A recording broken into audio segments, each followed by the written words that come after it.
This is the emergency podcast system. This is not a test.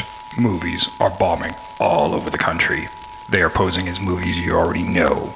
They may already be in your theaters, your neighbor's home, or even your own. Do not panic. Specialists have been dispatched. They will help you identify these pretenders and defend you against this invasion of the remake. Please stand by for further instructions. Welcome to the Invasion of the Remake podcast. I'm your host, Jason Bishop, and today with me to assault that nasty Precinct 13 is Trish Coughlin. Hey, everybody. And Sam Stepanenko. I got my gun. Hey, you got a smoke?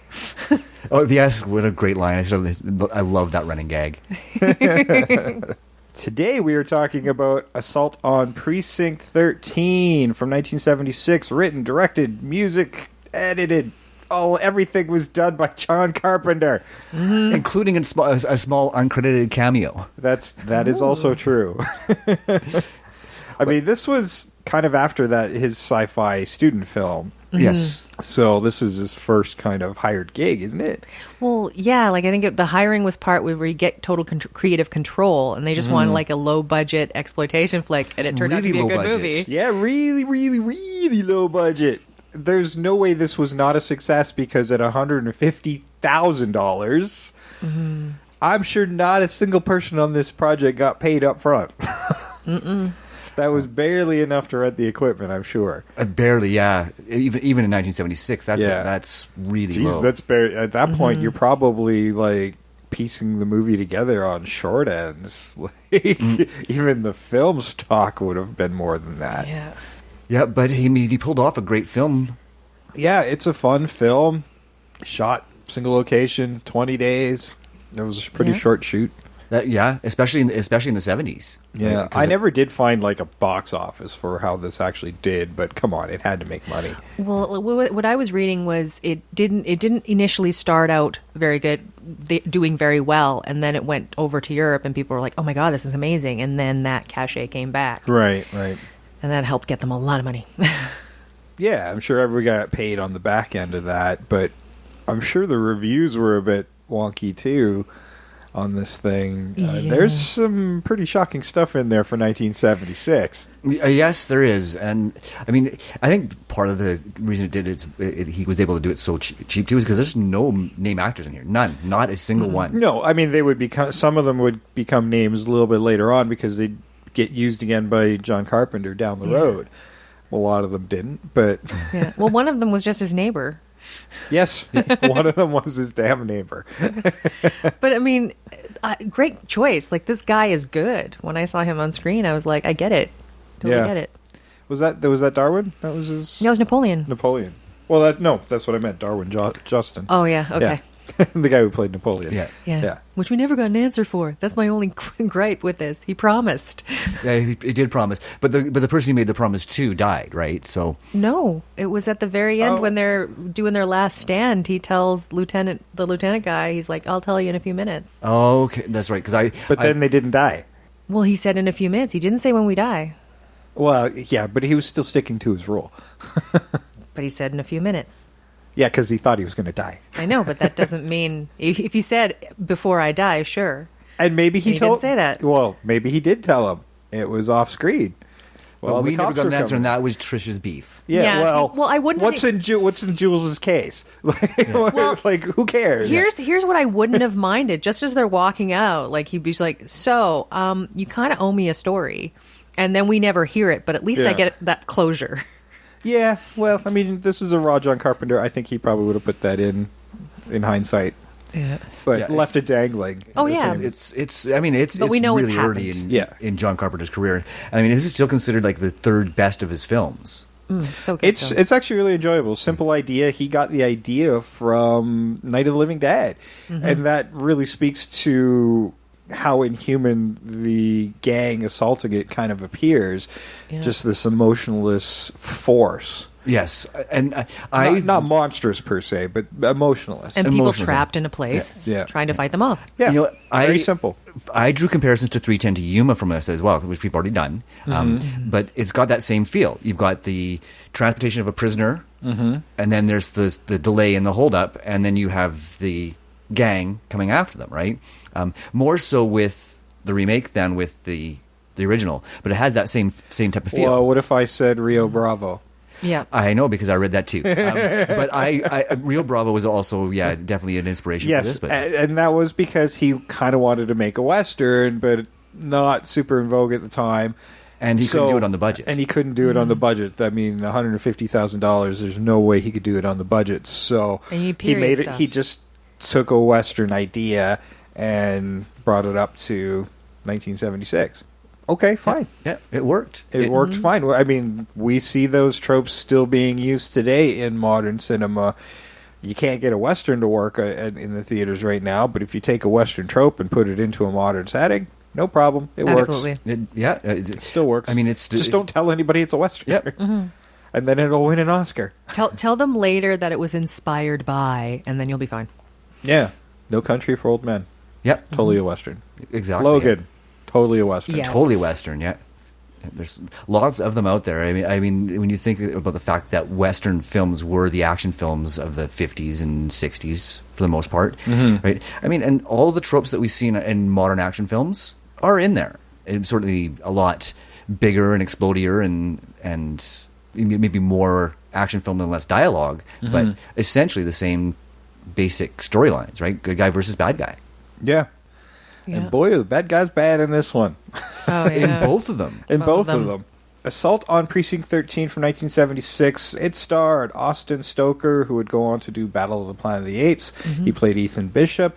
Darwin Jostin, who was, as we said, John Carpenter's neighbor, and also played Napoleon Wilson, and I think very well, too. He Yes. would later go on to movies like The Fog, and I think he was in Eraserhead as well. He think was in so. Razorhead, So that's pretty cool. Laurie Zimmer, she was Leigh. Martin West, Tony Burton, who was Wells, who's great. He was in The Shining and Rockies 1, 2, and 4. Oh, wow. Yeah. He's Apollo's coach. Yeah. Charles Cyphers was Starker. He was in Halloween 1 and 2 and The Fog. Nancy Keys, Halloween 1 and 3 and The Fog. We're going to have to cover that movie at some point, I guess. I wonder if maybe he couldn't pay some of these people. He's like, but when I break big, I'll bring you back and get you good paychecks. Yeah. That could have been it. It could have easily been it, yeah. You know? Yeah. There was an older actor in here, Henry Brandon, who played Cheney. He was in The Searchers and War of the Worlds, so this was in his more elderly part of his career, but he's probably the only classic actor in here. And I wanted to mention Trollman Baxter, played by Alan Koss, because I'm an animation nerd, and did a lot of voice work, specifically in one of my favorites, Fire and Ice. Nice. Yeah. Which one of the patrolmen was he? I don't remember. Oh, sorry. I just remember there's two guys in the car, so I don't want to know which one it is. Well, the other one's Mark Ross. Okay, that's not It's- helpful. No, He's a voice Trainer actor. We and don't know what he Baxter. looks like.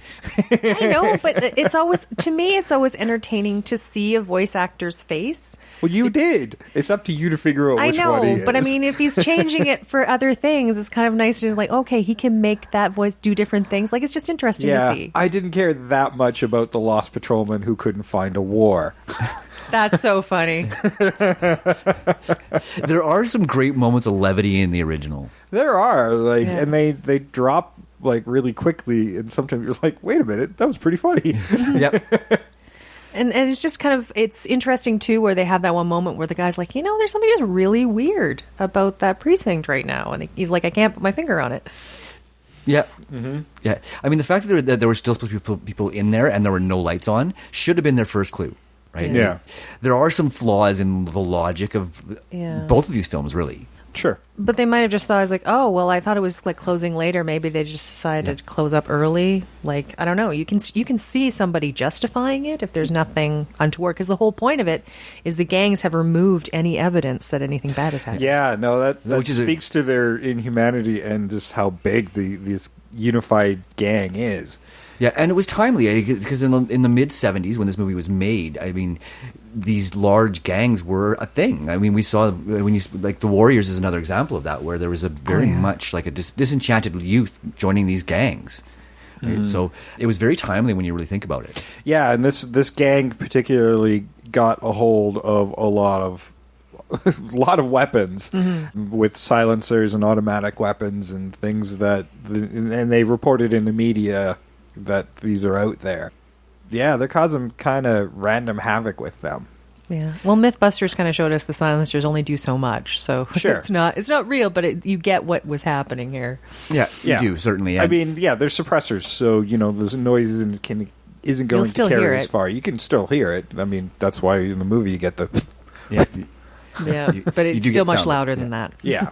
I can't. Well, I'm just trying to do an impression of it, and I'm doing it badly. No. I meant like it's even louder than the noise they use in movies. Yeah. It's just not going to carry as far.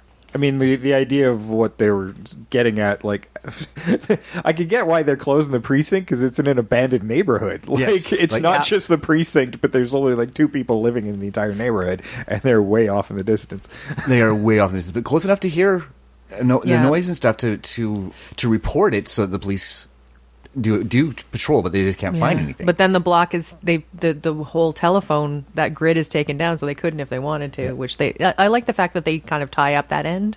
Yeah, they do. And actually, another disturbing but funny moment is, hey, it's raining. That's not rain. Yep. That was good. Yeah, yeah. The remake winds up handling that a little differently. Like they still do cut the power and whatnot, but then it gets a wee bit implausible that somehow the cell towers aren't working, and I'm like, well, how did they do that? Well, they explained that. They got the jammers. You can jam signals, but the other thing is, like, I don't know, if you go up to a roof, does that still apply with a jam signal? I don't know. I don't know either. I don't know the technology. It was starting to get a little like, well, I guess they'd have access to that sort of thing. Well, I mean, when you think about it, given the villain in the level remake, of where they are, right? I mean, they have access to equipment like those gang guys certainly wouldn't have had. That's exactly right. And I mean, one of the things that bothered me was, how is he going to justify the use of these resources without an explanation, right? Like the fucking helicopter. It's like, right. He's like, you have to have. The first movie was begging for a helicopter. We need a helicopter to see what's going on. It's a little busy right now. Well, I think the whole point of it is they were supposed to take out. In the remake, because we can't confuse the name Bishop, they're doing in the remake, Bishop is the bad guy, but they're supposed to take out Bishop. I think he could justify being like, no, Bishop's gang was there, quote unquote, trying to get him out, and that's why we need this stuff. Yeah. Well, again, and but they never really explained that. And he's a corrupt cop. He knows how to make it so it looks legit, right? Yeah. He's been doing it for years. Yeah. Boy, would that movie be different now with all of the police brutality and corruption that's been in the news over the last few years. To have a bunch of corrupt police officers assaulting a police station to get to one guy who wasn't willing to deal with them. Yeah.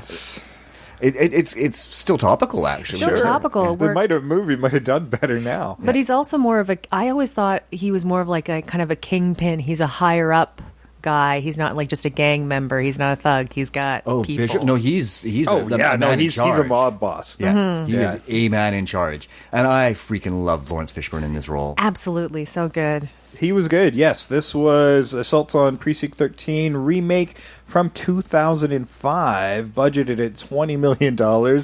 That's significantly more than $150,000, just saying. If you guys do the math, it's more. It's more. Significantly more. But it's not that much for a film of this caliber, right? No, not at all. It's actually pretty low budget, and it's a good thing because it only had an opening weekend of $6.5 million in the U.S.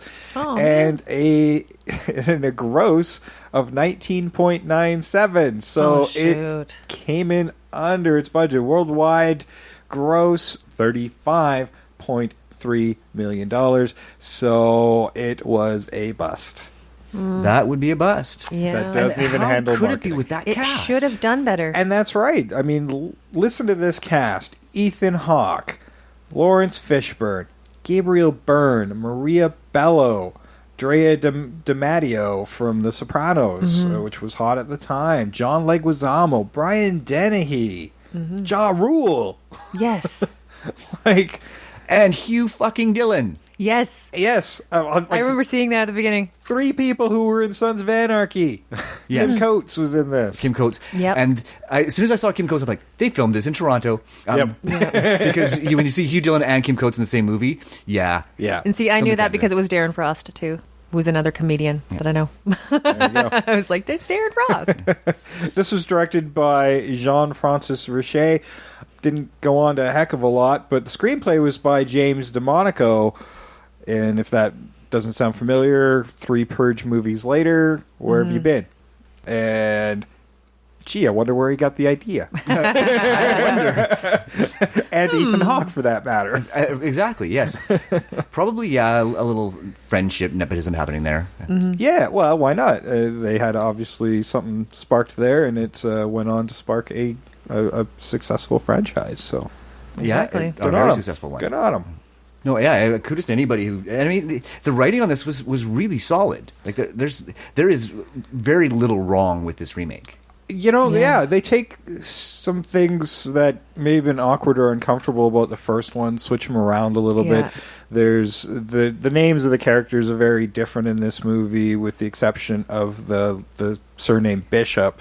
For Lawrence Fishburne, he's Marion Bishop, and that's a flip side of Austin Stoker's Ethan Bishop, who's the cop in the original, but Lawrence Fishburne is the mob guy, the bad guy, who does good things. For his Well, own, no, he doesn't do good things. He's No, he's very self-serving and admits Yeah. it. Sure, Yeah. sure. That's the only name that kind of crosses over the name Bishop, and why not? It's an awesome name. Just saying. yeah. Funny how you'd think that. Funny. Well, while you guys just bask in how awesome my name is, Bask in your bishopness. bask in my bishopness. Okay, has I'm this gonna- gotten like a religious flavor now? What the hell's happening? Well, that's what he's trying for. That's the whole point of the podcast. Oh. We want I'm creating a cult. we're creating a cult. We're creating a web-based place of worship. No. No. No. We just like movies and we're nerds. Yeah, That's that's fine. the honest truth. All right, I'm going to run the trailer for the original Assault on Precinct 13, and we're going to talk some more about this. Freeze! This is the police. Drop your weapons and place your hands above your heads. On Saturday, 6 members of the gang known as Street Thunder were ambushed by the police. On Sunday, the warlords of Street Thunder swore a blood oath to avenge their dead. For the gang called Street Thunder, it is a day of vengeance. It's war in the streets. Oh, Jesus, come on. Come on, I'll give you my money. Just don't hurt me. Please. Please. It's terror in the night. It's the most shattering assault on a police station in history. Assault on Precinct 13. This is a siege. It's a goddamn siege.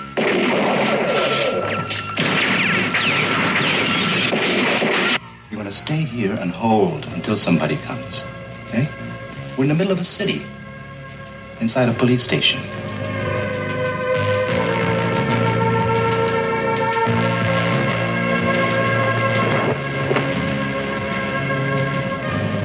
What does that mean? They're not afraid to die. Any of them. They want to rip us apart, no matter what it costs. It means to the death. Precinct 13. Cut off. Isolated in the middle of a city. As a human wave of street killers turns the night into a nightmare.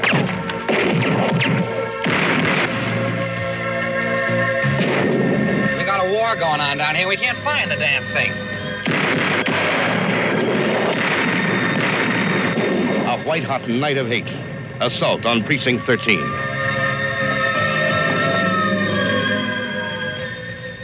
All right, I like that trailer. I like that movie. Yes. I did too. Yeah. I enjoyed both these movies for the most part. This one, the John Carpenter one's really simple. Not a lot of dialogue. You got a rookie cop. He's being stuck in a closed precinct to basically For see his first day on the job. his first day on the Yeah. job, and he's stuck in a precinct packing it up. I love how it's like the exact flip But it side feels of like like, something I'm you one would day do. away from retirement. Yeah. It does feel like something you would do for a rookie or somebody retiring. Mm-hmm. Which they do in the Which remake. they do in the remake. Yeah. Yeah. I did have a bit of a problem with that Mostly because he's so much older than you'd expect a rookie to be. See, I don't know if he's a rookie. He's a lieutenant. So I don't know if he's just been promoted.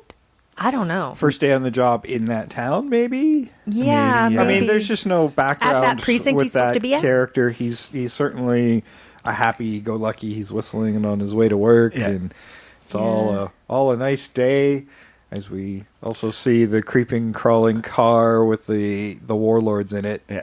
Which I loved. I love the fact that these guys never had any dialogue, and they exuded menace so well for having no dialogue. And an interesting group, because usually there's such a racially diverse thing going on with gangs, and this was a very racially unified gang. Well, and that's what it was. They were the most diverse ones. Yeah, they had and they were like 4 leaders. There was the white warlord, the black warlord, the Asian warlord, and the Spanish warlord. Yeah, and that, I mean, if you watch The Warriors, it's very similar. Like you do have gangs that are sort of exclusionary, right? And there's sort of, they have like a black and a Spanish, but you also have interracial gangs in the 70s as well. It wasn't about race; it was about territory. Yeah. Right? Well, and what was it in the Warriors? Isn't there? There's a whole bunch of stuff with makeup and outfits. Yeah. So you didn't have to be a particular genre of person. It's just if you're willing to wear the outfit, you're in. Yeah. Right. The racial division, I think, even now comes from the fact that a lot of these neighborhoods are almost exclusively Latin, or almost exclusively black, or almost exclusively white, or whatever the case may be, right? So I think that's why we see gangs as sort of being about race, when really they're about, again, the neighborhood you grew up in. Right. Yeah, it's about there and belonging to where you live and surviving where you are. Yeah. So the original film, they've got a hold of a lot of illegal firearms with silencers and automatic weapons, and they're just kind of rolling down the street. And this all fires off when this he's looking at targets. There are lots of easy targets, and he doesn't pop off. But I guess he decides he likes the ice cream truck guy. Well, he wanted some ice cream. He wanted some ice cream. He must have. I guess. He's just he was going to take it. This guy, he was clearly psychopathic. Oh, for sure. There's no question that he, like, of all of them, he was the worst. Broken in the brain. Because he was looking, you're right, he was looking for somebody to kill. It wasn't about what he wanted, aside from wanting somebody to kill. He's had to pick the right victim. Yeah, he wanted the most impact. Yeah, he definitely wanted to send some sort of message. But, I mean, it was such a senseless target and a senseless act. Not as much as the act immediately following it. No, Yeah. I mean, it's what fires off this whole movie. It is really brutal. Even John Carpenter kind of looks back on it with some regret. It's an interesting story, too. This movie, because of this particular scene where the white warlord decides to shoot the ice cream truck guy, and this is after a little girl has gotten ice cream, and she got the wrong cone from this guy who was... He'd already realized he was being followed. He was a little agitated, gives her the wrong ice cream, even though he was originally didn't even want to serve her. He was just trying to lie low. Yeah. He serves her. He thinks the gang's moved on. They come back, shoot him, and then she's realized she got the wrong ice cream, goes back to the truck, and she gets shot. It's not an off-screen moment. It's it's rare in cinema in general to see something like this. So seeing a small child get murdered and shot in the chest graphically, like blood flying, and it's a hard moment to watch. Well, it's funny. I knew it was coming, and it still shocked me. Yeah. But I mean, the other reason why this happened too is like an earlier moment in the film where there was a group of members of this gang who got gunned down in a quote unquote firefight with the cops. So they just decided, okay, well now they've taken a blood oath and it's time to kill people. Yeah, we see the ceremony, and they call it a cholo. They will do whatever it takes, regardless of how many people die, to make whatever this cholo thing happen, this revenge. That's kind of what they're on, and it continues on after this act. So, and it gets amplified when this catalytic moment here where that young girl dies. Her dad goes nuts. Yeah, as you would. Yeah, and he grabs a gun from the ice cream truck as the driver's dying. He grabs the gun and goes after them. Now, before we tell you what happens there, this movie initially was going to get an X rating because of that scene of the child dying. John Carpenter was told to take it out of the movie. So he said, sure, I'll take it out of the movie. had just delivered the movie. Nobody checked. So he gets his R rating. He gets his movie uncut out there. Well, apparently he did send a cut version to the ratings board, but sent the wrong one out to everybody else. He sent the right one out to everybody else. The right one else. Yeah. Yeah. The unedited one, yeah. You've heard of stories, too, where some people are writing a script and they're like, I don't even think these people are reading it, so they'll put in something really bizarre and graphic in the middle of it just to check if people are reading their scripts. Yeah, that does happen. It does happen, yeah. Yeah, that happens. We hear that about that all the time. He he pulled a fast one on the MPAA. Yeah. But this it makes sense. You need this impact. And, like, they're type, well, you can't show the shooting of a child. I'm like, so we're just ignoring that children are dying all the time? Well, they could have still done that scene without actually seeing the bullet and the blood splatter. We just see her lying on the ground, and that still would have had the same impact. So no, it wouldn't have. It would have offered the same motivation for the father. Yeah. But in terms of impact, I mean, I hate to say it, but seeing it was far more impactful than seeing it in my head with him suggesting it. With right. I want to hear from the woman who played this little girl, like when it's splat, she's like, okay, you're gonna play, somebody's gonna shoot you. This is what you're doing. Like that'd be interesting as a young girl. Mm-hmm. That's one of your jobs. Yeah, and I mean, I recognized her when the first time I saw her on the screen. I'm like, I've seen her in stuff before. She was in a lot of Disney films, right? So this is quite a departure too, right? Yeah, right. Yeah, but yeah, unfortunately, she's passed. Oh no. Because when I recognized her, I'm like, what else has she been in? And I saw that she is no longer with us, unfortunately. That's unfortunate. No, I wonder if we not the only actor in this movie. If there's some unearthed interviews, that would be awesome to see. If we it could find would be those. awesome to see. Yeah. Well, we'll have to do some digging. Yes. Yeah. For our own edification, because we won't talk about it again. Oh, for sure. It's just going to be for me. I need to know how she felt about that, because it's kind of cool. Because if you think about it, like, I don't know, like as a little girl, like you don't often get to play that part, right? Yeah, that's true. You don't get to wear the squibs and I mean, it's rare now. Yeah. So yeah, you'd have to think like, awesome, I get to do this. Yeah. I'm gonna get shot. Yeah. That is awesome. Yeah, I guess that might be kind of fun for a kid. It might be startling too. I don't know. I mean, because you can sort of see her shake when that squib goes off, because it's like going, what happened? Oh yeah, probably pretty startling at that point. Yeah, I didn't know that was going to happen. Yeah. Yeah. Yeah, no, it worked really well though. I think I mean you could have gotten the same motivation without it, but I like that she actually did have that shake, because it just looked like a death rattle. Yeah, like, it really did. Or the shock of the impact. It completely played into it. Yeah. I mean, you could have gotten away without it, and I can see why John Carpenter was like, looking back on it, I probably wouldn't have put it in, but it does work really well for the film. It does. I mean, it's very impactful. It fires everything off. Mm-hmm. So this dad goes racing after this car and finally catches up with them. It's funny because there's 4 in the car. 3 of them just run off. It's kind of weird. And leave the White Warlord. I mean, he's got a big-ass gun, but he gets gunned down. And then everybody comes back, and he's unloaded on this guy at this point. Yeah. So the dad realizes he's in trouble and runs off to the nearest precinct, and that's the one that's closing. And it's a really good scene. And he's in shock. Yeah. When he shot the guy, the guy starts shooting at him, but he manages to get out of the car and get off a bunch of rounds. And the guy's sort of standing there. So I'm wondering, because it's dark, like, oh, did he not hit him? And then he falls over. I'm like, oh, awesome. Yeah, it was awesome, because I was thinking the same thing. It's like, yeah, I missed him every time, which was a reasonable expectation for somebody who's not familiar with shooting a gun. That's what I thought. Was actually expecting him to have missed and then get gunned down by this warlord. And the fact that he doesn't, again, works really well, and it just continues to feed the motivation for these gangs to go after the precinct, right? Yeah, so now, one of their leaders is dead at this guy's hands, so of course they want him. They want revenge, and then that's why they go to this police station. They just want him, but they'll take everybody out to get him. Because that's the cholo. Yeah. They're just collateral damage. They don't mean anything to these people. Like, they're just nothing. No, I mean, everything they were doing wasn't really meaning, but... No, they're looking to kill people, just get, bunch of blood. Yeah, it simply is. It really is just a revenge story. Yeah, but man, as the assault happens, the siege happens on this precinct, and people start dying, it's funny when they realize that they think there's some, I think maybe some attention might be drawn, so they pull off all their dead, and it just looks like the normal empty street again. Yeah, they're not mindless. They're focused, and they're not. They're very smart. focused in their intent. Yes. Yeah. Meanwhile, and it's funny because this isn't Precinct 13, by the way. It's actually Precinct 9, Division 13.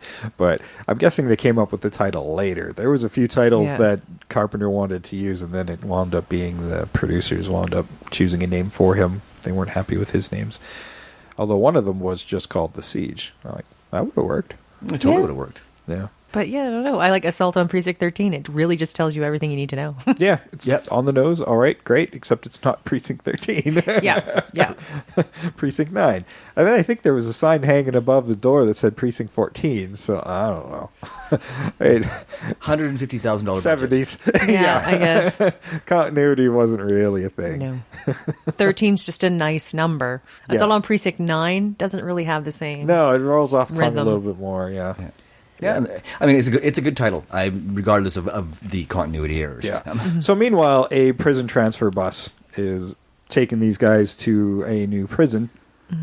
One of them is a celebrity type prisoner, one of the bad boys. Death Row, isn't it? Death Row. Death Row. And that is Darwin Johnston playing Napoleon Wilson. What a great name for a bad guy, Napoleon. Yes. Yeah. And that's also part of an ongoing joke where all these cops are like, okay, so you just want to talk to me because you're curious about something. And he's like, okay, so how'd you get the name of Napoleon? He's like, I might tell you. Like, I'll tell you before I die. He's so charming. He's just amazingly charming. And of course, the running gag that Trish mentioned about the gotta smoke. Everybody he talks to, he asks them for a cigarette. It's fun. Yeah, and this kind of goes back to what we were talking about Western characters. Like, he is a bad guy, but he's a bad guy with a moral code. He's just a short fuse. He has morals.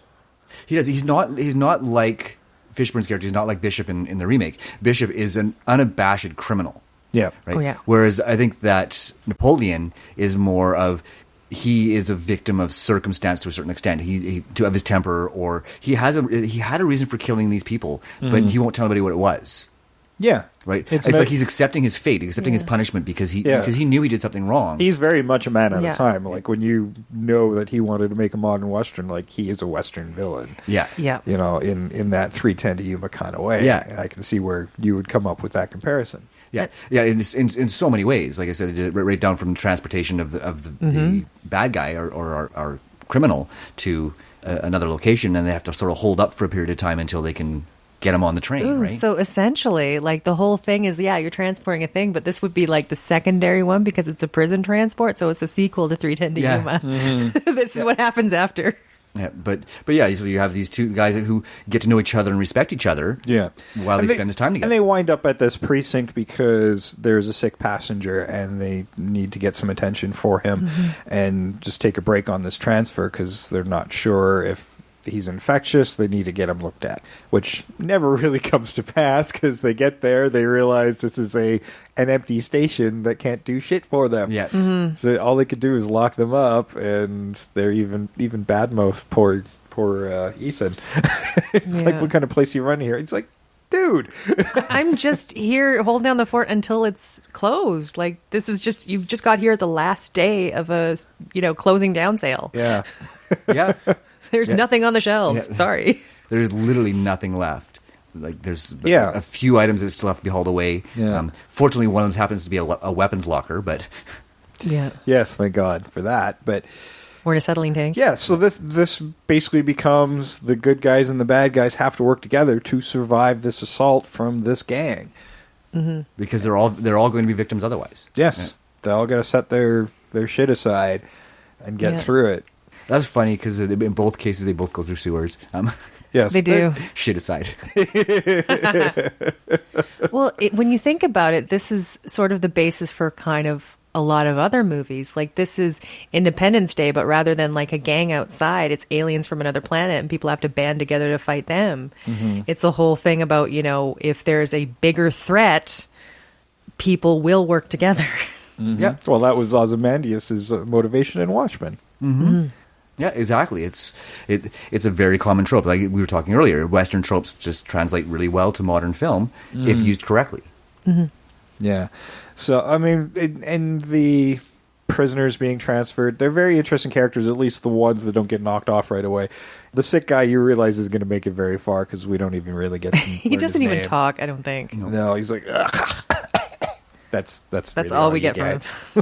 Well, yeah, because they would have to pay him more if they gave him dialogue. Yeah, right. That's why the warlords didn't speak. Like $150,000. You think anybody got paid? Yeah. Well, I mean, even so, I mean, it's still You standard. got to pay them a little bit.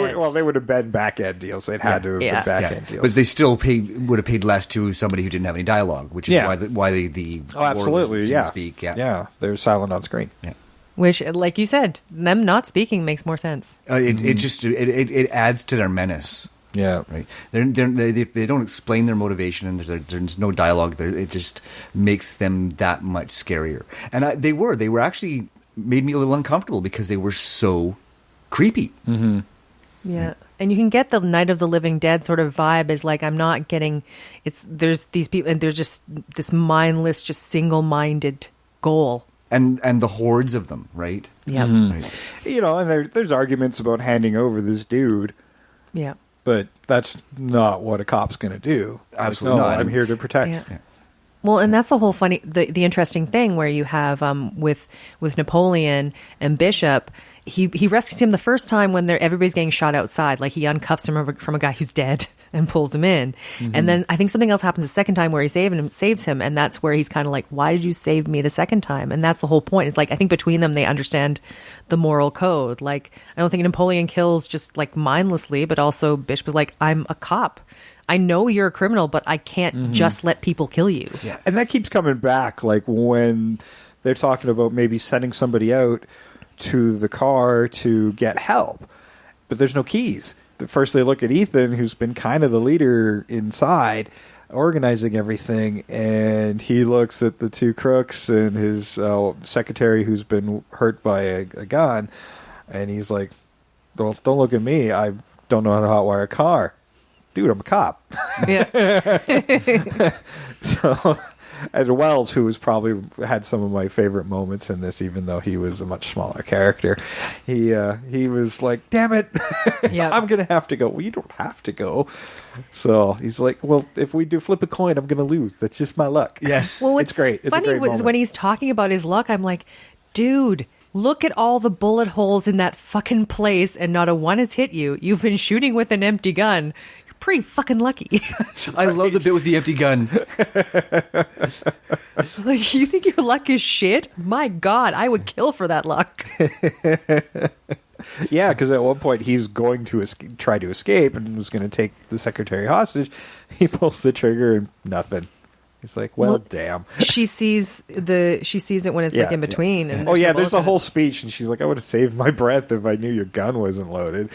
She's a badass. I loved her. It was definitely a badass. And I did miss that in the remake because the two sort of female characters. Oh, I don't know. I thought Iris was played by Andrea DiMatteo was a bit of a badass. In a different way. She is, unfortunately, she's a bit weird and exploited, for oversexed, and she likes the bad boys, so what better than being a secretary in a prison? Your ex-boyfriends are coming through. Well, she does. No, she says, I don't bed criminals, I fuck bad boys. That's different. Yeah. So, but in her final fight where she's fighting somebody, she's using everything to like fight this guy off and then fight like knife, take it out. It was great. She's very aware. She's not dumb. Yeah, no.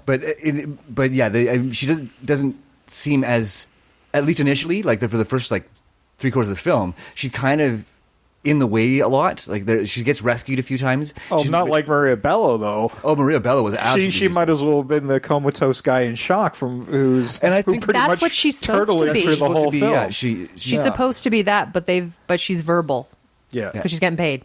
Well, it's Maria Bello. You gotta have her talk. Yeah, but I mean, but then she finds her strength at the end of the film as well, right? Yes. Right. So, and that's the thing is, all the characters kind of find a strength by the end of the film, right? Yeah, that's a good thing. Does Ethan Hawke's character. Yeah, everybody kind of goes through that moment and finding their heroic moments or their bravery, or the opposite, or the flip side with Dennehy's character, right? Yeah, or the opposite. Yeah. Even though I'd seen the movie, I'm like, well, he's either going to turn or he's going to die on the job because it's his last day. Yeah. Well, he's retiring tomorrow. yeah, and I'm sitting there I'm going like, well, the trope says you should die. Yes. true. The trope says you should die, but part of the reason I'm like going, oh yeah, I'm retiring. I just found out, and I'm like, but they somehow know all this stuff that's going on. I don't know. It made me suspicious part of the time. I'm like, okay, so and it looks like you're not even the highest rank in this whole thing. How can you even afford to retire? Yeah, no, because he defers to Ethan Hawke's character, right? Yeah, right. Ethan Hawke's character. Well, is the one in charge. they both actually have the same rank, but because Ethan had been detective, I think that rank-wise he goes above the sergeant of patrolmen. I assume. I should have probably called my cop buddies and found out about that. I do have some friends in the force, and they probably could have explained that to me better, but I didn't.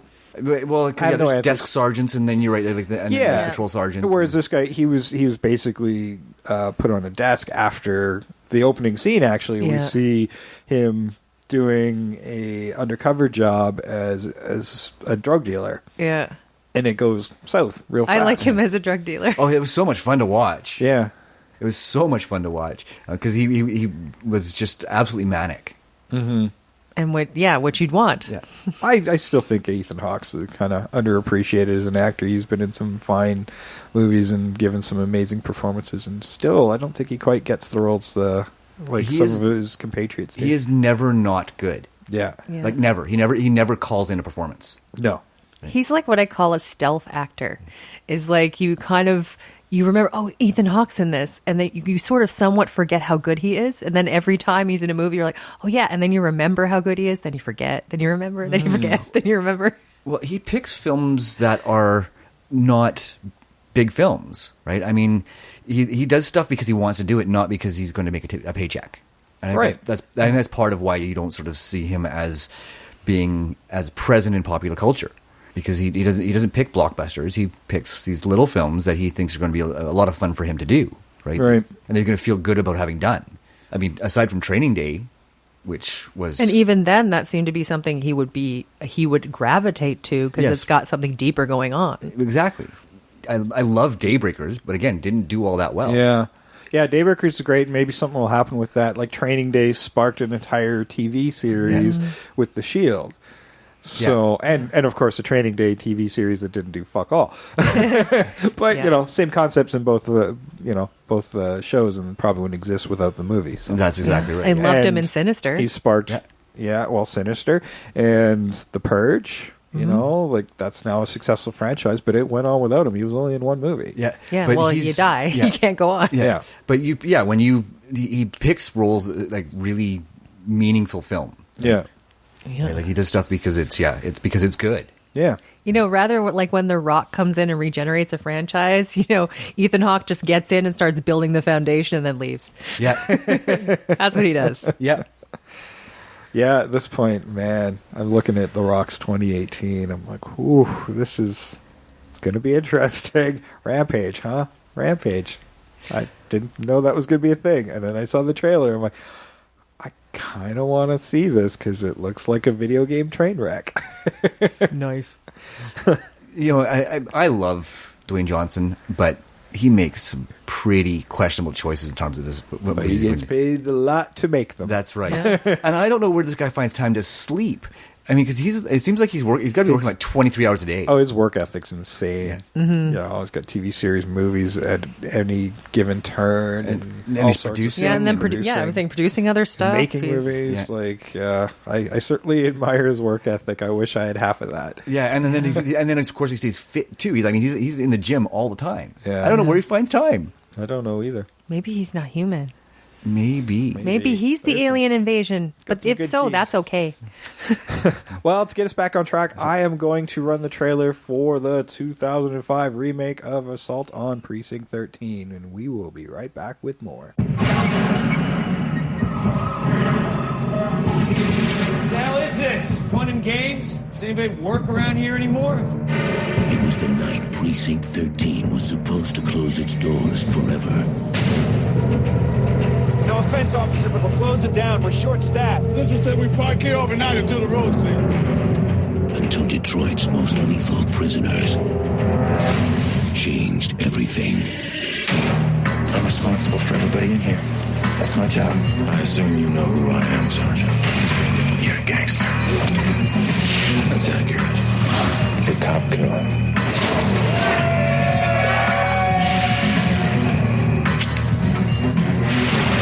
Who the hell are you? What the hell's going on?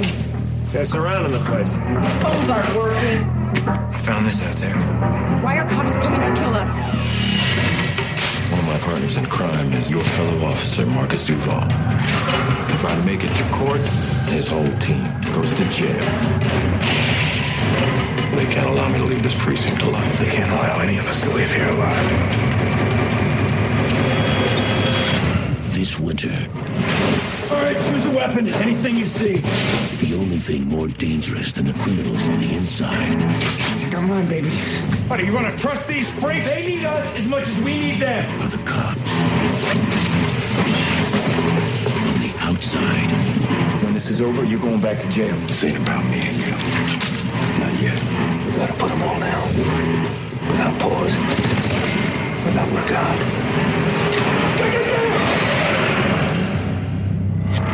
from the producer of Training Day, Ethan Hawke, Lawrence Fishburne, John Leguizamo, Ja Rule, Drea De Matteo. We all got to start trusting each other right now if we're going to make it through this night.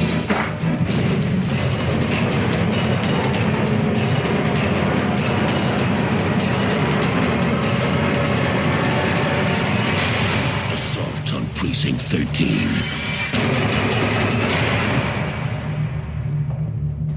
Okay, that was Assault on Precinct 13, 2005, with an incredible cast, and it's a pretty decent movie, too. They try to give everybody a little more layers in this one. Mm-hmm. You've got Ethan Hawke, who is basically been traumatized by having his coworkers killed because of decisions he's made. He's got PTSD. He's got PTSD. He's been cleared of any wrongdoing or charges. It was the decision to send right or left, and it just happened to work out badly. Yeah. Well, what's funny is when they weren't bad decisions. Yeah, but when he has that whole thing with Maria Bello, he's like, I've been cleared of all wrongdoing. I was just expecting her to say, yeah, you've been cleared, but you didn't clear yourself of any blame. He just blames himself continuously. Yeah, it doesn't matter what the other people said. Yeah, Maria Bello is basically his shrink, and in that kind of job, they're usually appointed. He's basically been taking desk jobs to kind of avoid any kind of responsibility. He's taking some pills. I don't even know what he's taking, to be honest. He's taking Adderall and Percocet. Yeah. I thought it was Seconal. Sorry, Seconal, you're right. Sucking it down with some Mickey in his drawer. So Yeah. He's self-medicating. Yeah. Yeah, there's a great bit of dialogue between John Leguizamo's character and Ethan's character where they talk about where Leguizamo calls him out and says, "You're coming off of something, I can tell. I know that look. I'm a junkie. I know that look." Oh, that was a great sequence where they're all paired off into groups and you're seeing the dynamics of each pair. Yeah. So good. Yeah, back like Leguizamo, he pretty much just grinded on everybody and just was a pain in the ass. Yes, he was really annoying. He was a really annoying character, yeah. Wait, but that's what he plays. You felt bad when he died, though. Yeah. You did, yeah. Because you do like him. In a weird way, you do, and it's because of who played him. Yeah, I mean, it's hard not to like John Leguizamo. Absolutely. He plays essentially the same character for the first part of his career. He played that character, the annoying, mouthy character, but he's so charming at it. Yeah. Right. And I love the fact that he's a conspiracy theorist too. Yes. Oh, that was so great. And the whole point is he wasn't wrong, but he got the wrong guy. Yeah. That was a hilarity of it. He's a conspiracy theorist and this is a conspiracy. Yeah. At the beginning when we see Ethan Hawke, Sergeant Roanoke, and he's coming into the night shift, again, the precinct is closing down and they're just kind of doing the final moments. It's New Year's Eve. Hey, our timing is great, isn't it? Yeah. So it's New Year's Eve and the daytime crew is gone and left, and they're just kind of doing the last minute closing it down, and Iris is in her festive mode, being all sexy and hanging a tree and stuff like that. Well, if you telling very graphic stories about having sex at a baseball game. Yeah, I didn't get that. Yeah. well, she owns it. True. Well, I think she likes teasing her coworkers. There we go. She does, because there's one of the cops has a crush on her, and I think Capra, yeah. and he's the one who shows up later on because he felt bad about them being there on New Year's Eve alone. He thought he'd come back. He had his party hat on. This is mid-assault, and they managed to get him in safely. So there's a question of whether because everybody knows that the cops, these are dirty cops that are assaulting the precinct at this point. Mm-hmm. So they're thinking he might have been sent in as somebody who worked there to work them from the inside. Which is a nice twist because I'd never seen the remake. Actually, I'd never seen either of them, actually. And so I was kind of questioning it myself. I'm like, okay, somebody in there's dirty, but who is it? Right? And so they point the finger at him, and you're still questioning it. Is he the dirty one? Yeah, he comes in so late that it's too obvious. Yeah. I mean, if you kind of go with movie tropes, it's never that cut and dry. Yeah. You just threw him in. I'm like, well, of course, it's not going to be that guy. No. And plus, he seemed like too low level to be dealing with these big guys, right? Yeah. I mean, he hasn't been around long enough, but who has? Brian Dennehy. Yeah. And it's not to say that he was even that dirty. It was cutting a deal. Yeah. Because right away he was trying to just like let's give up Bishop. Let's send him out. He was that guy. Well, he was that voice of like we could just end Take this the easy now. way out. But he Easy did way say out. at the end, like, you could have sent him out. Nobody had to get hurt. You could have just done it right away. Yep. And there's also a throwaway line at the very, very beginning where he sees Gabriel Byrne on the television. Oh, there's that guy. He's a good cop, a good man. Mm-hmm. So I had this whole thing. I'm like, fuck, he knows him. Yeah, and this is because there was a deal. Bishop was talking to this dirty cop. We don't know he's dirty at the time. We don't even know he's a cop at the time. You don't even know he was a cop at the time in the church. And the dirty cop wasn't going to take no for an answer and pulls a gun on Bishop. And Bishop, being the badass that he is, just takes him out. And it's at the back of the church, so nobody actually catches it during the hymns and all that until after he walks out. But there's a whole sting and he gets arrested. And now that he's been caught as a cop killer, seems to be that as well within that brotherhood as well. So I don't know. There's some weird layers, and it feels like when we have that prison transfer moment, and they land at the precinct because of a really bad snowstorm rather than a sick prisoner. And I'm glad they changed that. Me too, because it was a stupid trope. Yeah. The winteriness of it adds like another layer of being trapped there. Sure. Yeah. So they kind of stuck there to wait out the storm. It adds a very Western feel. If you want to go about Western, a very Western feel. I mean, it's used in a lot of Westerns. Hateful Eight's another recent example, right, where they're trapped by a snowstorm. But they're also redirected, and I think that is done with purpose. Like, we never actually see it, but it feels like that's manufactured. Yeah. Send them to this precinct with minimal staff where they can easily assail it and get this guy.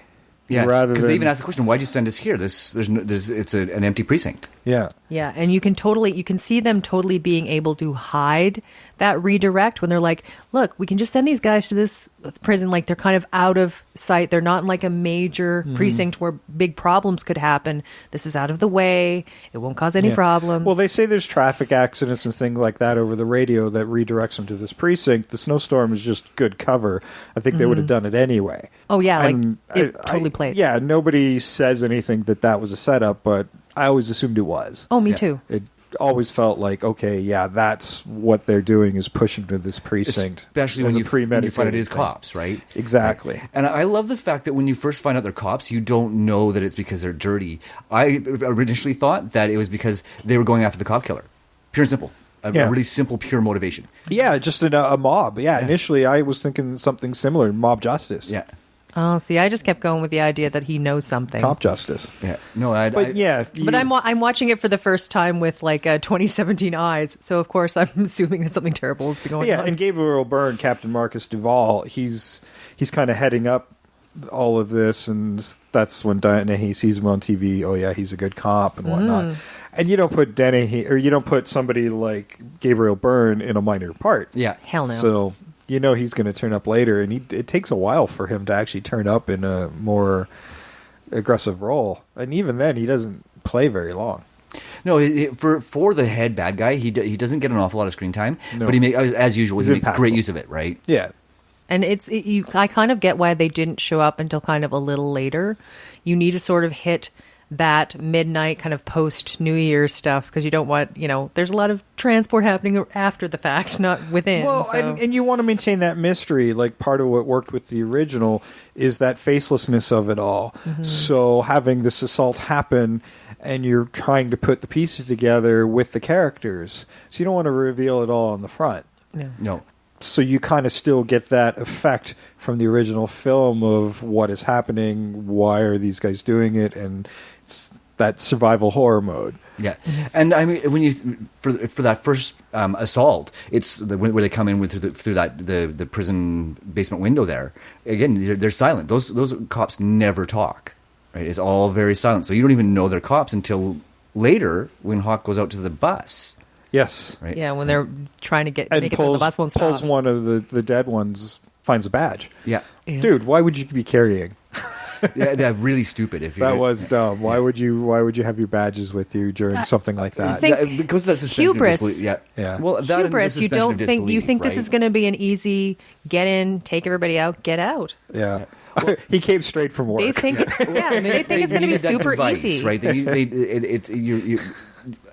Somebody smart probably wouldn't have done that, but they needed that device in order to give us that reveal that it's the cops. Yeah, right? I mean, we see that in like military movies where if you're doing a Black Ops thing, everybody hands over their dog tags. Yeah. That you would think you would do something similar because that's totally what this is. It's a Black Ops operation. Yeah, but they're also dirty cops, and sure. Not all of them are smart. No. See, I don't even know if it's smart. I just think they thought it would be so easy.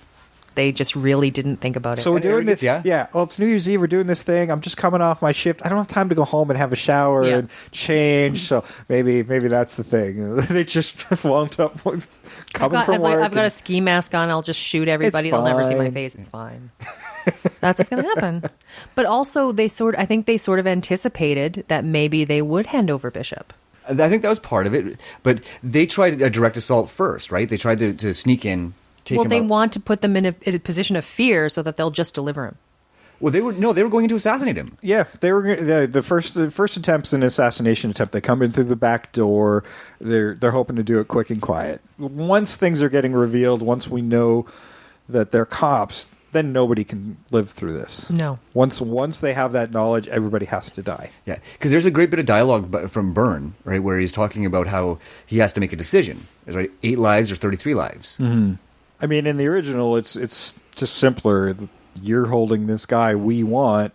We're going to kill all of you until we get him. Yeah, and there's like, we've simple. already killed a bunch of random people. We'll just kill a few more. In fact, I don't even think after they were going to get that guy, they were going to stop. Oh, no, I don't think they would have stopped either. I think they were just going to continue throughout the neighborhood, killing everybody still there. If they would have succeeded with their assassination in the get-go, I think they would have all backed off and left. But once the knowledge was out there, once somebody died, once they were able to get that badge, they had to keep going. I think even if he'd never got the badge, because he killed that one guy, they probably still were going to kill him. Yeah, then you get into the whole revenge thing too, right? Yeah. I mean, it was overwhelming forces in the original, and it just happened that they had a big shelf of acetylene.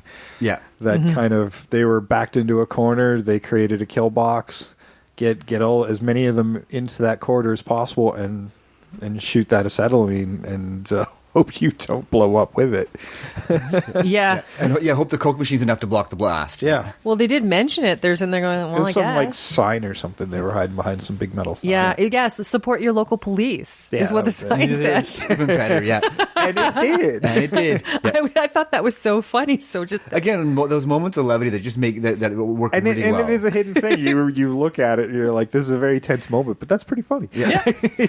And I love Carpenter's slidiness there. Yeah, he does. It just shows how good he was as a writer, even so early in his career. Right. And then there's the bit where cop Ethan is firing at the acetylene torch, and Napoleon asks him, "Do you think you can hit it?"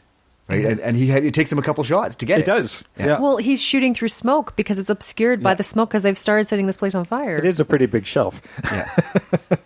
But it was just enough, and of course, finally the cops running around finally figure out where the war is, and so they show up just as everything blows up. Yeah, and Lee's trying to, and then they're starting to come in through the sewer too because Lee's got to take out people. She's in there. Yeah, there's only 3 left standing by the end. Yeah, and one of them's got a death sentence. Ooh, and that's like, I love that shot where it's smoke, and the cops are coming through, and then it just like clears, and then it's all 3 of them just standing there. Yeah. So good.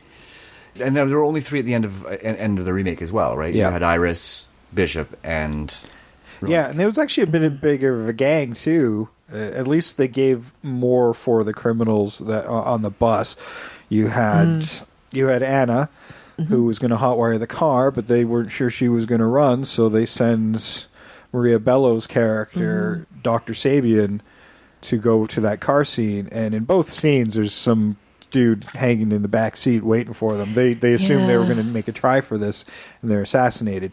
They kill Anna as the driver, and then they pull off Maria Bello later to try to figure out, well, what do they know, how many are in there? She lies through her teeth. Gabriel Byrne's like, well, at least one of you's brave. And it's a pretty startling moment. And that moment where she's blown away in that little moment of defiance, even though she's the most kind of innocent character, I think is meant to emulate the ice cream truck moment. Yes, To absolutely. be that just as shocking, because you do think she's going to wind up with Ethan at some point. Like, there's this weird sexual tension, and Ethan uses that. This very inappropriate for patient doctor. Yeah, Sergeant Roanoke, and he's a bit of he's tired of these psychoanalyzing things, and he uses that as you just want to fuck me. That's why. And I love the comeback. If I wanted to fuck you, I know it would have happened already. And I love it. It's like, that's just so, like, no bullshit. And that's what I liked about her character at the beginning. Yeah. She was really strong and no bullshit without understanding what it's like to be a cop. Yeah, and she is scared shitless. She's turtling like that father, and she's in shock of the moment, and she's pretty useless for a little while until she can settle into the moment, but it takes a while. Her fears just overwhelms her for a good long while. That's her reason for leaving and going to the cars, because she's afraid to stay. Yeah. Right? Well, and also she's like, well, this is what I can do. Yeah. She's like logically thinking this is probably the one thing I'm capable of doing. I can't stand and like shoot people outside the windows. I can't do that. She's not I can trained, do this. and she's too frightened to do it, but that's something she could do. Yeah. And it just sadly didn't work out. A couple of the criminals try to escape. And that is John Leguizamo's Beck and Ja Rule's Smiley, who I never love the way Smiley talked. Smiley never smiles. Ever. And he always refers to himself in the third person. Yeah. And he's all about astrology. Yeah. How is it you have such an amazing rapper in Ja Rule, and then you have such a shitty rap song in your end credits that isn't Ja Rule? I don't know. It was so fucking bad. I don't know. You had such great John Carpenter music in the first one, such terrible closing music in the second, in the remake. It just, Yeah. But that was probably my biggest I beef. would have loved to seen a rap done over his original music. Yeah, That would have been cool. That would have been very cool. Yeah, and Ja Rule could have totally done that. I totally could have done that. Oh, that would be awesome. Let's still do that. Oh well. So yeah, they're trying Come to on, escape John over the Carpenter. fence, and well, it's like 6 people get shot in the head in the remake. Yeah. They're very that They're shows very the efficiency of these rogue cops.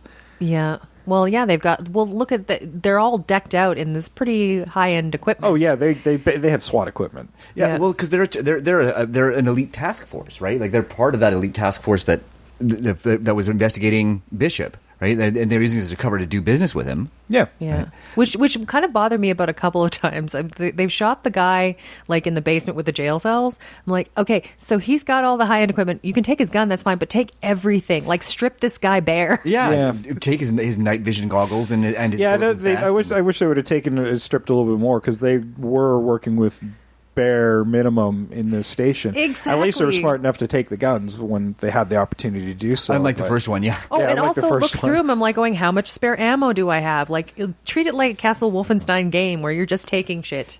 Yep. I love that you called it Castle Wolfenstein. That's shows you how old we are. Yeah. I liked that game. Hey, it's still a good game. Apple Wolfenstein IIc. 2 just came out and it looks awesome. Yeah, the old one I played where it was basically just text. Yeah, I remember. Yep. I had it on my old Commodore 64. Mm-hmm. Yeah. 80s boy. Fuck, you guys are old. We are old. Right? You're older than I am, dude. I was waiting for that. Look, we're roughly the same age. It's okay. Oh, the love. Look, we were all alive when the first movie was made. Let's just leave it at that. Yes, we were. I was 3. I was 2. I was 6. See, it's not bad. We wouldn't have been old enough to watch it. No. But we were alive. No. I had seen the remake. I didn't really remember any of it, though, when I went in. Even the Brian Dennehy stuff, like who could be the mole. And nope, I didn't.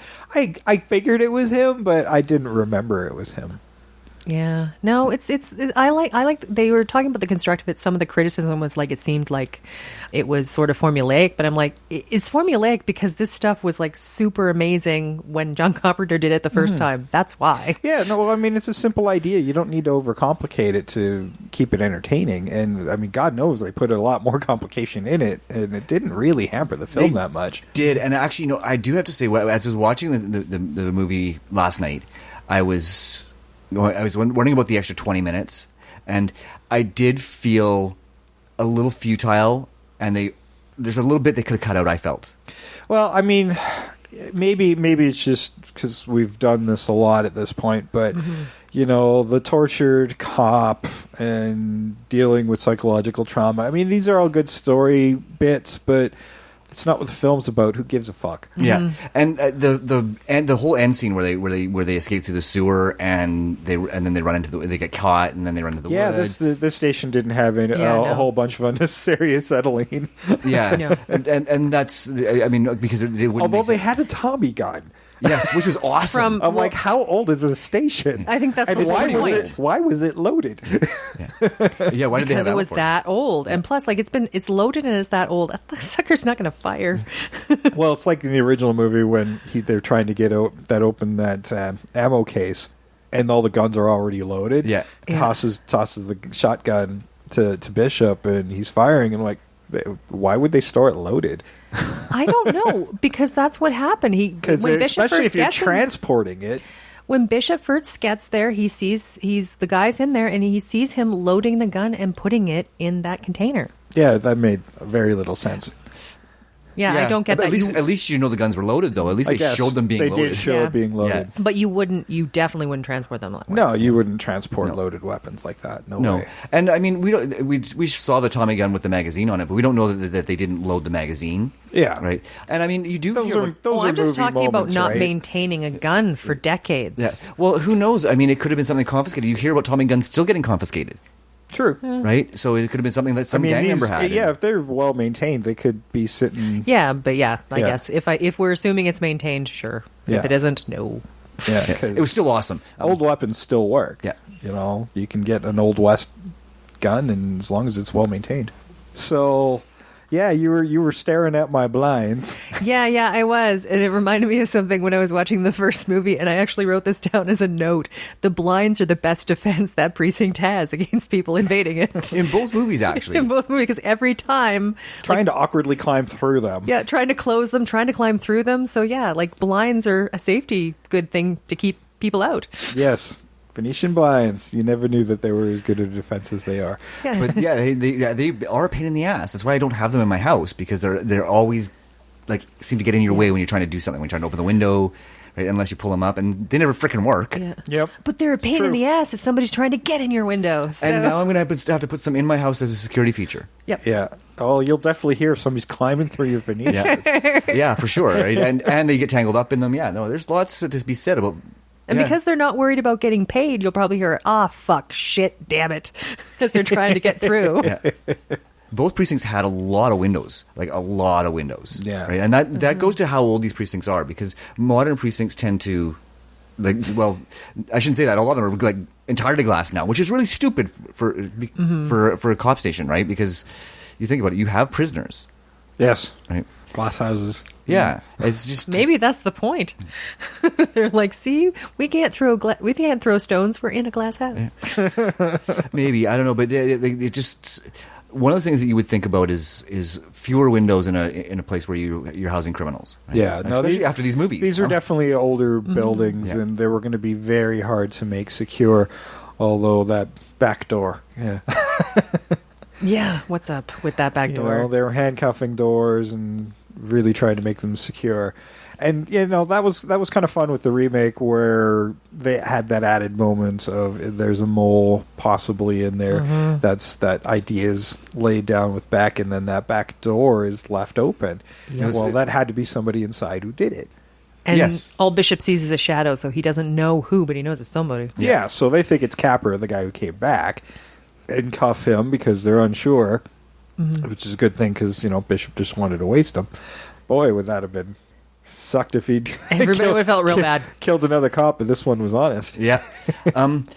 Maybe I missed it. I don't think I looked away, but what happened to Capra in the movie? Oh, he... and Jerry DiMatteo, they managed to get into a vehicle after they're finally captured. He lived. Yeah. Yeah. That's right. So there were 4 survivors. Yeah. Right. He wasn't super useful because he was injured when he tried to come back. Yeah. So. Yeah, but then after that vehicle flipped over, he was out. Yeah. We got a groan out of him. He was alive, but... That's right. But now I remember, that's right. He did survive. So we actually got a bonus survivor in the remake. That's right. Yeah, simply by him playing dead. Yeah. And there's some great dialogue between between Iris and Capra, right? Because she says, "Now you pick the time to hit on me." Yes.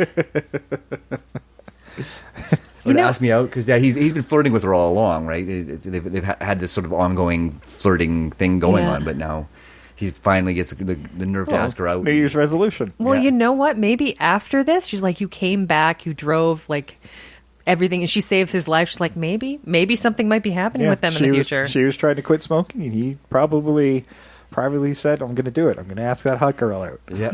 Yeah, I think they probably have a relationship after this. I don't think so, because you had basically Roanoke, who's been accused of being impotent by his shrink, and some sexual tension there, but she gets wasted, and here's a girl who digs the bad boys.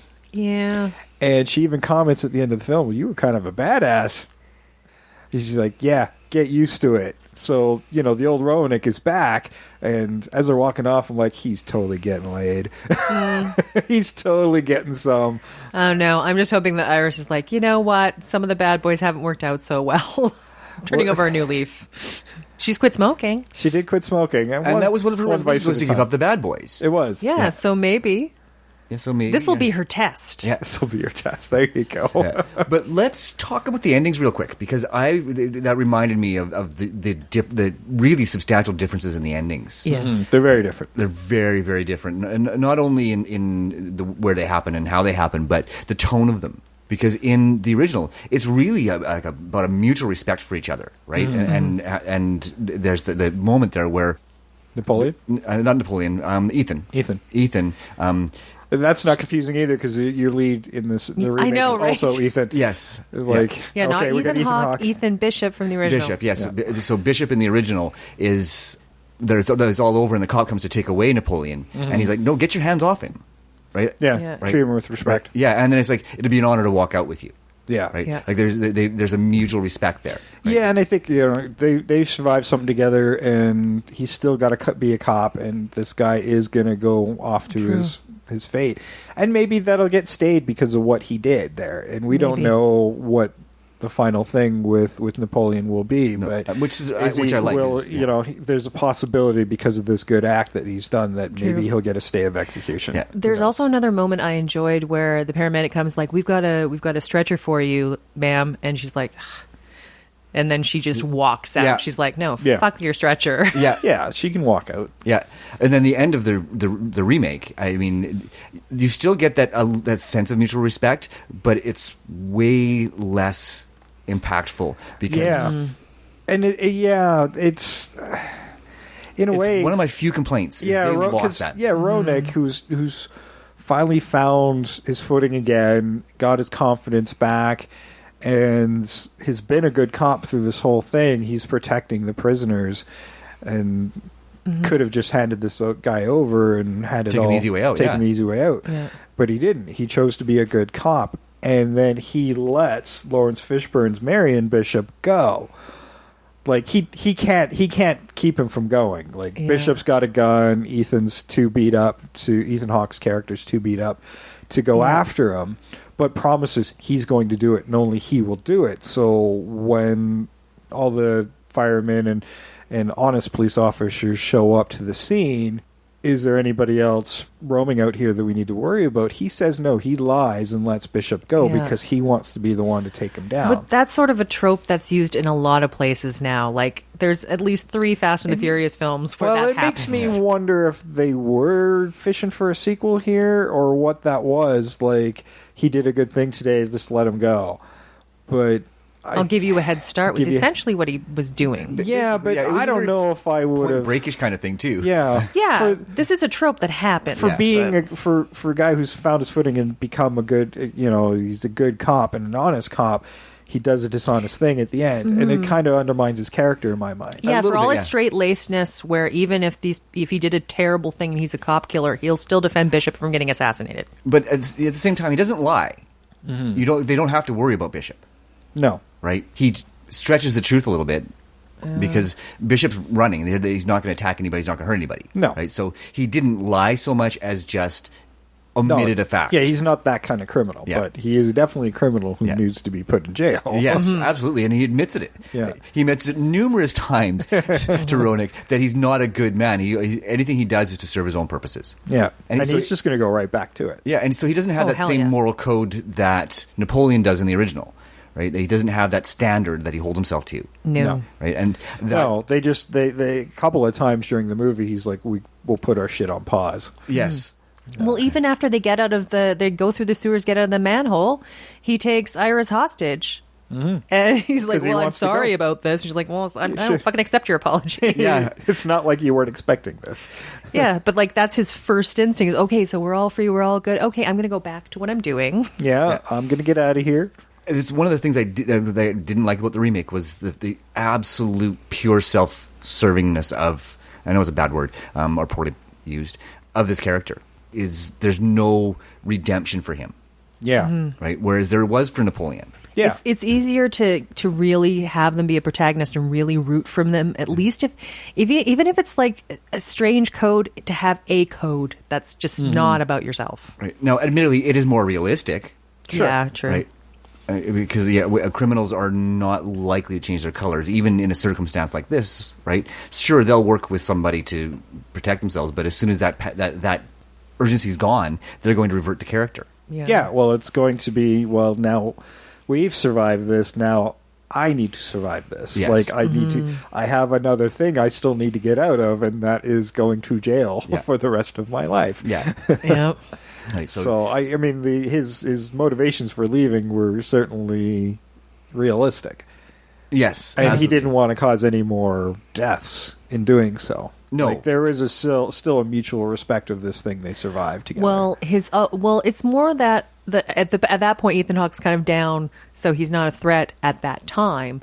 But the other reason he also stays is because Duvall is a threat. He's like, as long as Duvall lives, I'm in trouble. So. Mm-hmm.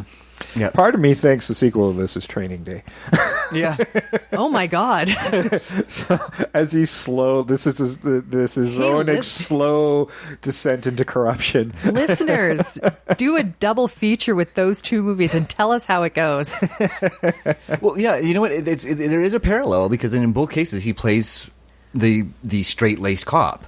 Right? I mean, because ultimately in Training Day, if I remember correctly, it's been a while since I saw it, but isn't he the one who kind of upends Washington's character in the movie? I think so. Right? Because he has a moral standard, a moral code that he follows. Right? Yeah. Right? He's a cop for the right reasons. Yeah. Or is Training Day the prequel? Maybe. I don't know. They'd be an interesting double feature for sure. Yeah, okay, do it one. Okay, some of you do it one way, Training Day. Okay, Assault. Everybody on the right side of the room. Yeah, everyone on the right side of the room, do Training Day first. Everyone on the left side, do Assault first, and tell us if it actually merges right. Yeah, that should work. There we go. Uh-huh. We'll leave it up to your listeners. It'd be fun to see if somebody actually does it, though. Well, if you do this and figure out how to separate yourselves 50-50, We just do it to two of you. One to do it one way and one to do it the other way. That's what we need. I like the havoc of the entire audience. But but if you do, let us know at Invasion Remake on Twitter, Invasion of the Remake on Facebook. Go like the page, and Invasion of the Remake at gmail.com if you want to email us. Mm-hmm. Yes. Tell us how it shakes out. I'm very curious now. Or if there's another movie that you could probably possibly put in. Oh, do 310 to Yuma and try it. We'll see what goes. Just do a variety. Rio Bravo. I mean, even John Carpenter admits that it was this movie is essentially a remake of Rio Bravo. Yeah. So. Well, and what's funny is when I was... oh God, are we going to do that combination? Yeah. There was a different thing that I was thinking about when I was watching this. Was you've seen the movie District 13, the French movie? Yes. Yes. It seems like this is part of. This is one scene of that movie is this film. Essentially, is they have this precinct in District 13 that they're shutting down that day. It's the last day. They're kind of just letting all the criminals go. And they are besieged by this gang. Yeah, it's one scene in this movie. They're turning this entire neighborhood into the prison, right? Yeah, and then it's like one scene in this movie is basically this whole movie. Yeah, and probably that's where it got its name. I think they probably went, let's take that and then blow it up into something bigger. Yeah, right. Yeah, it's a really good movie. I highly recommend it, guys. Hell yeah! And if you don't want to watch the French version, we will cover it at some point because it was remade as Brick Mansions. Yes, Paul Walker's last role. No, well, maybe. Yeah, actually, maybe it was. I think it was. No, Paul Walker's last role was Fast and Furious. Full role. Yeah. His last full movie. Yes. Well. Okay. Thanks for ending that on a happy note. Sorry.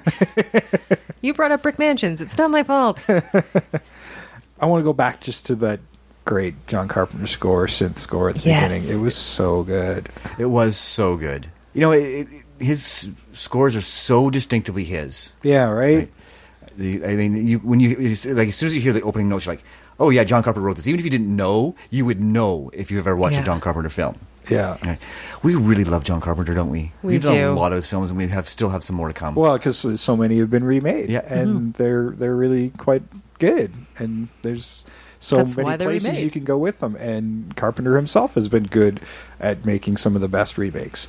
So we're going to cover him lots more in our future because it's inevitable. It is inevitable. Ooh, I had one tiny thing. There's a couple things from the original that I was looking at, and I'm wondering if they decided to carry them forward. In the original, you have basically the traumatized father. They're looking for her nanny's house, and his daughter sees the cops. She's like, why don't we just ask them where we're going? He's like, I don't want to stop. Is his distrust for the cops? I'm like, is that what they used as a nugget in the remake? It's very possible, or he's just one of those prideful males who doesn't want to ask directions. It could be. No, but he looked nervous. He did look nervous. He didn't feel comfortable around cops for some reason. It was never established, but I'm guessing he had some outstanding parking tickets. I think so. Or something like that, yeah. It's a big car. It's hard to park. Either that or this dad has some dark secrets. Maybe he's actually a mob boss. Ooh. Who knows? What is this guy's real story? Oh, Maybe no, he's a drug He dealer. was definitely not a mob boss. No, because he would have known how to handle a gun. Yeah, and he would definitely not have been catatonic when he got to the police station. Maybe this little girl wasn't his daughter. Maybe he just cheats on his taxes. Maybe he's just picked this poor little girl up. Or he's just super nervous. He's like, I did, send stuff without stamps. Yeah, he just did let's terrible not things. make it even more terrible. That scene. Yeah, let's not do that. It was his daughter. No. They were looking for her nanny. They were trying to save her nanny and put her in a nicer neighborhood. That's what was happening. That was what it was. He was uncomfortable in the neighborhood. I think he Maybe didn't want to pull over and get out of the car, even though the cop's present. I think he was worried about that. He did not want to stop. Yeah.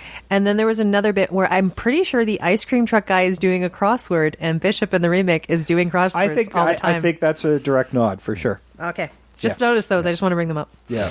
And I do love how calm Bishop is all the way through the remake. Even after that first attack, he's sitting in his cell doing another crossword. Yeah. Right. I think the same crossword because I don't know where he keeps getting where he'd be getting more of them. Right. Yeah, I know. Right? Especially in that circumstance. Yeah. Well, he's still a lot left to do on it. Yeah, he's just in the middle of the crossword. Then an assault happens. He's like, okay, well, I'll just get back to my crossword now. Yeah. Yeah. But it's so calm. It is a really great little. Also doing it in pen. Yeah. Yeah. Oh, because he's a smart man. He is a wicked smart man. Oh yeah, but that seems very like I don't do them in pen. I don't have that much confidence. Yeah. Well, the few anomalies in this movie too. I figure it all actually happens in the Matrix. Ooh. Oh. So he knows. He's talking to Ethan Hawke. He's like, yeah. And It's not a crossword at all. No, it's just coding. No, and this is before he wakes up. He took the blue pill, the red pill. What's the one that got you out? I don't remember. I don't remember either. It's been too long. I haven't seen it. It hasn't been that long, but I don't know. He's just been taking very nondescript pills all the time. Who knows what he's taken? He could have taken both of them. He's a very pill poppy type of guy. Yeah, well, Rowan's definitely taken all the pills. What happens if you take both? Yeah, I kind of wanted to know. I want to know. I'm very curious. Probably psychosis in a complete mental breakdown, but yeah, don't mix your drugs, people. Yeah, especially one that's going to put you back into the Matrix and one that's going to pull you out of the Matrix. Ooh, but he has two things too, where he has one to go up and one to go down. So one is Adderall, one is Senecal. Seconal, not Senecal. Seconal.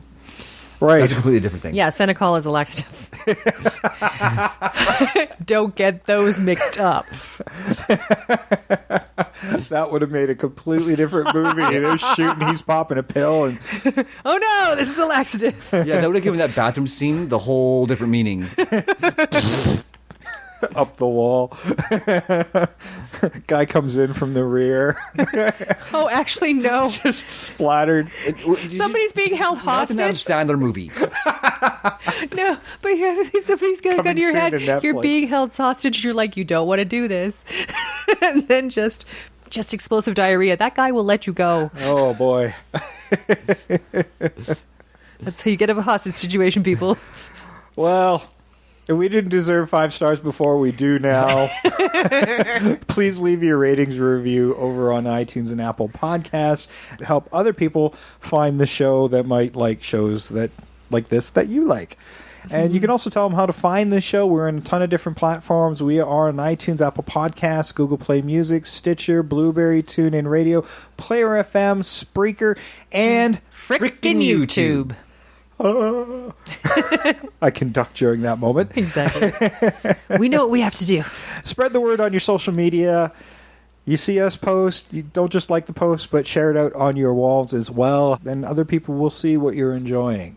And that'll help get more earballs on the show. Do us that solid, and we won't siege your house. Yeah, we'll just siege your earballs with more remake goodness. No, I think just sieging their house is like, you know what? We're not going to shoot you, but we're going to put fingerprints all over your windows. We're just going to be... we're going to take Senecal and go use your bathroom. Right on. That's, yeah. Okay, you do that. I'll just mark up their windows. Hey, I had to bring it back to the joke. True. Well, shit's got real now. Puns. All right, we've descended into badness. I think that's it for Assault on Precinct 13. Thanks for joining us for this episode. It was fun. I always like doing a John Carpenter movie. We will definitely do more. And we keep dancing around the one you really want, but we'll get there. It'll happen. It'll happen, people. It'll happen. Until then, I've been Jason. I'm always Sam. I continue to be Trish. And we are out of here.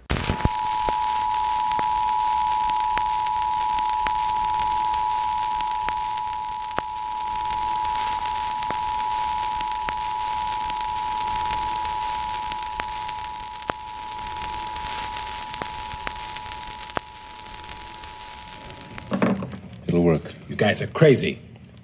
You sure about the basement? I'm sure. What if you're wrong? I said I was sure. But what if you're wrong? I've worked here for 5 years. I ought to know the place. Looks pretty good to me. Looks like hell. It's all we got. Who goes? I gotta tell you, I don't know how to hotwire a car. I'm a cop. Between me and Snow White. Shit! Shit! What's wrong? We haven't flipped a coin yet. I'm gonna lose. You got a bad attitude, Wells. I always lose. I had bad luck all my life. Now, how do you think I ended up in here? Maybe it'll change. It might. If we don't flip a coin.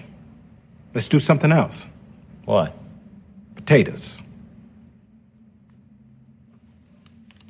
All right.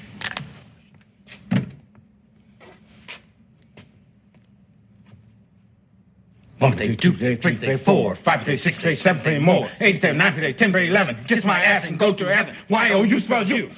I told you I'd lose. God damn it, we're gonna do it again. Hey, there isn't time. Well, how come she's out of it? All right, if I can do it with one arm. Still no sign of them. Let's get moving. You want me to show you where it is? I'll take him down. You stay up here.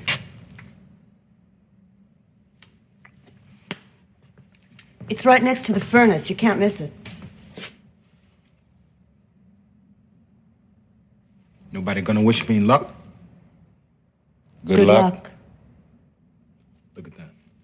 Two cops wishing me luck. I'm doomed.